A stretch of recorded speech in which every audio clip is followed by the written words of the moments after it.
స్టార్మా ఛానల్లో సాయంత్రం 7:30 ప్రసారం అవుతున్న సీరియల్ ఇల్లు ఇల్లాలు పిల్లలు.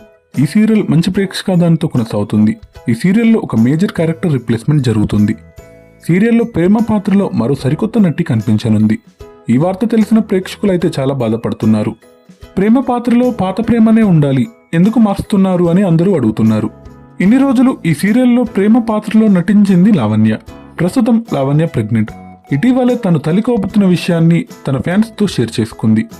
తను ప్రెగ్నెంట్గా ఉండి కూడా కొన్ని ఎపిసోడ్స్ షూటింగ్లో పాల్గొంది. కానీ ఇప్పుడు నటించేందుకు అవకాశం లేకపోవడంతో సీరియల్ నుండి తప్పుకుంది. ఇప్పుడు ప్రేమ పాత్రలో సరికొత్త నటి మన్విత జగదీష్ నటిస్తుంది. మన్విత కూడా కన్నడ అమ్మాయి. మన్వితకి తెలుగులో ఇది మొదటి సీరియల్. మన్విత కూడా లావణ్యలాగే ప్రేమ పాత్రతో మంచి గుర్తింపును దక్కించుకోవాలని కోరుకుందాం. లావణ్యకి సేఫ్ అండ్ హెల్తీ డెలివరీ అవ్వాలని కోరుకుందాం. మన్వితకి బెస్ట్ ఆఫ్ లక్ తెలియజేద్దాం. Thanks for watching.